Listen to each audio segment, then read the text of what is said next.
హరి ఓం శ్రీ గురుభ్యో నమ. శ్రీ మహాగణాధిపతి నమ. అవిద్యానామంతస్థిమిరమిహిరద్వీపనగరీ జడానాం చైతన్యస్తబకమకరందశ్రుతిఝరీ దరిద్రాణాం చింతామణిగుణనికా జన్మజలధౌ నిమగ్నానాం దంష్టామురరిపువరాహస్య భవతి.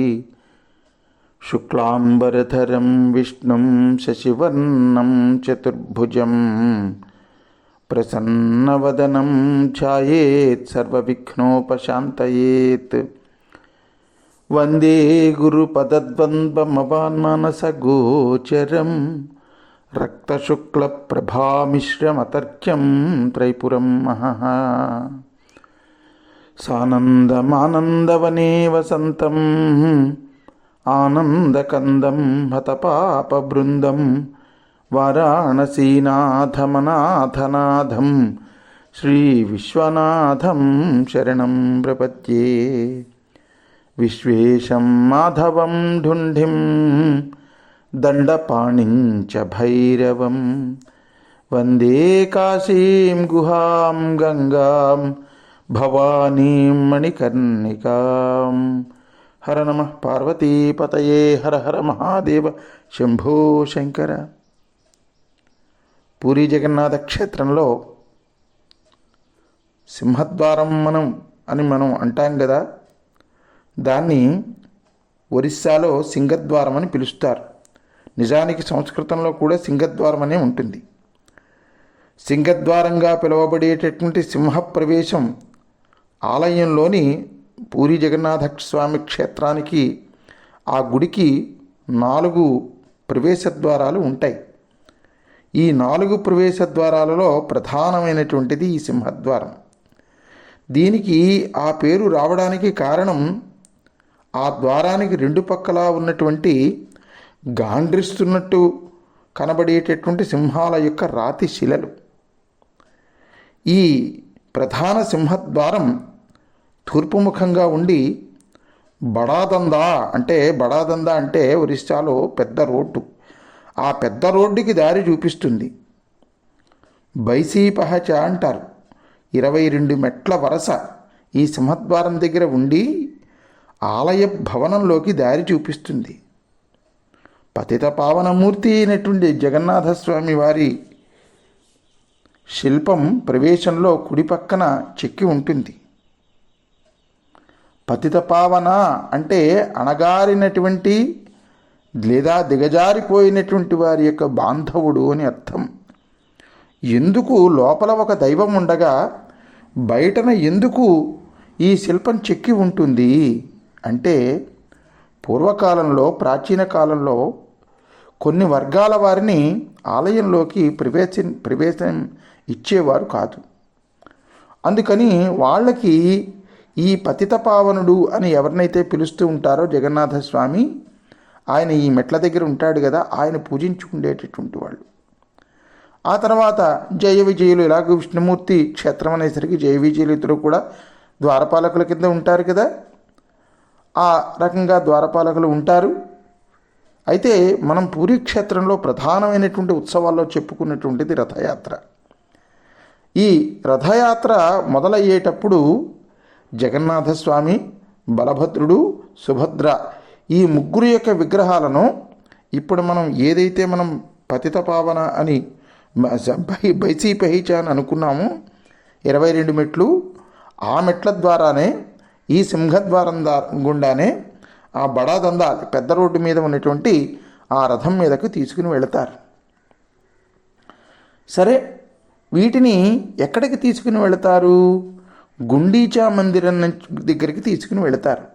మళ్ళీ ఆ గుండీచా మందిరం నుంచి తీసుకువచ్చేటప్పుడు నన్ను నిర్లక్ష్యం చేసి నన్ను మీతో పాటు యాత్రకు తీసుకెళ్ళలేదే అని మహాలక్ష్మీదేవి అలుగుతుంది జగన్నాథుడి మీద.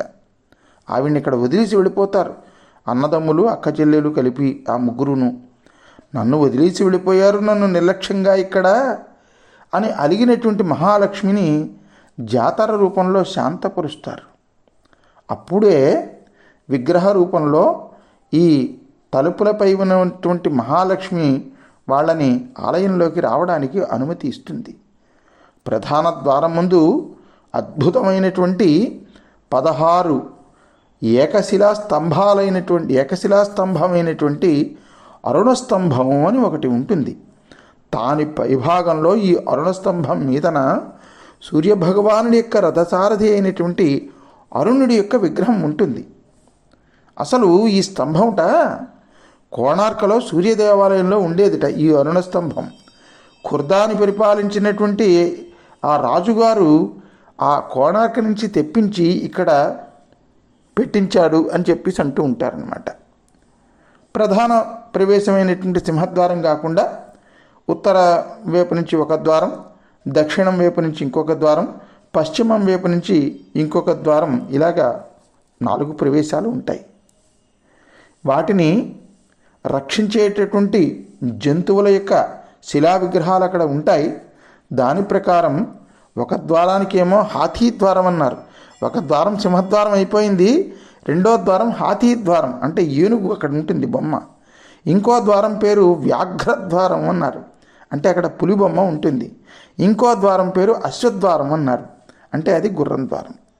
ఇలా ఆలయానికి మొత్తం 4 ద్వారాలు ఉంటాయి. సింహద్వారానికి 2 వైపులా 2 భారీ సింహాల విగ్రహాలు దర్శనమిస్తాయి. ఇది తూర్పు వైపు తెరుచుకొని ఉంటుంది. గర్భగుడిలోకి ప్రవేశిస్తే త్రిమూర్తులుగా పిలువబడేటటువంటి జగన్నాథ, బలభద్ర, సుభద్ర మూల విరాట్టులు రత్నవేది అనేటటువంటి ఆభరణాలతో అలంకరించినటువంటి ఒక దిమ్మ, ఆ దిమ్మను రత్నవేది అంటారు. ఆ దిమ్మ మీద కొలువై ఉంటారు. వీళ్లతో పాటుగా మనం మొన్న చెప్పుకున్నాం కదా, రథయాత్రలో ఈ ముగ్గురితో పాటుగా సుదర్శన చక్రం ఉంటుందని. అలా ఆ సుదర్శన చక్రము, మదనమోహన, శ్రీదేవి, విశ్వధాత్రుల యొక్క విగ్రహాలు కూడా ఆ రత్నవేది మీద ఉంటాయి. జగన్నాథ, బలభద్ర, సుభద్ర, సుదర్శన చక్రాల విగ్రహాలు దారుబ్రహ్మగా పిలిచేటటువంటి పవిత్రమైనటువంటి వేప చెట్టు యొక్క కాండాల నుంచి తయారవుతాయి. కాలాలను బట్టి ఈ ప్రతిమల యొక్క నగలు, దుస్తులను మార్పు చేస్తూ ఉంటారు, ఏ కాలానికి ఆయా దీన్ని బట్టి. వీటిని కొలవడం ఆలయ నిర్మాణం ముందు నుంచే, అంటే ప్రాచీన ఆదివాసుల నుంచే వీటిని కొలవడం అనేటటువంటిది ఆచారం ఉన్నది. ఇంకా ఈ ఆలయ భవనంలోనే అనేకమైనటువంటి చిన్న చిన్న గుళ్ళు, పూజా స్థలాలు ఎన్నో ఉంటాయి. అన్ని గుళ్ళల్లోనూ, అన్ని పూజా స్థలాల్లోనూ కూడా రోజు పూజలు జరుగుతూ ఉంటాయి. మహాలక్ష్మి ఆలయానికి ప్రధాన ఆలయ పూజా కార్యక్రమాలలో ముఖ్య పాత్ర ఉంటుంది. ఏమిటి ఆ ముఖ్య పాత్ర మహాలక్ష్మి అమ్మవారి యొక్క ఆలయానికి, మహాలక్ష్మికి అంటే జగన్నాథస్వామి వారికి పెట్టేటటువంటి నైవేద్యాన్ని మహాలక్ష్మి అమ్మవారు పర్యవేక్షిస్తూ ఉంటుంది అని అంటారు. ఇంకా ఇక్కడ ఇంకొక విశేషం ఏమిటంటే, కంచిలో ఉన్నటువంటి గణేష్ ఆలయాన్ని విఘ్నేశ్వరుడికి అంకితం చేశారు. ప్రాచీన కాలంలో గజపతి పురుషోత్తమదేవ కంచి యువరాణి పద్మావతిని వివాహం చేసుకున్నప్పుడు కాంచీపురం రాజు ఈ గణపతి విగ్రహాన్ని బహూకరించాడట. వీటితో పాటుగా ముక్తి మంటపం, సూర్యమంటపం, విమలాదేవి ఆలయం, నరసింహాలయం, రామచంద్రుడి యొక్క ఆలయం, శ్రీమద్ ఆంజనేయ స్వామి వారి యొక్క ఆలయం, ఈశానేశ్వరుడు, ఇటువంటి ప్రధానమైనటువంటి పూజా స్థలాలు చాలా ఉన్నాయి. ఈ మన శ్రీక్షేత్రంలో సాంస్కృతిక ఉత్సవాల కోసం ఎన్నో మంటపాలు కూడా ఉన్నాయండి.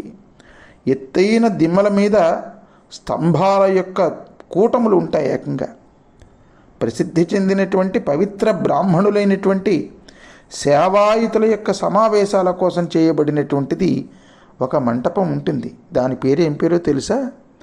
కాశీలో ఎలాగైతే ముక్తి మంటపం ఉంటుందో, జగన్నాథస్వామి వారి యొక్క క్షేత్రంలో కూడా ఒక ముక్తి మంటపం ఉంటుంది.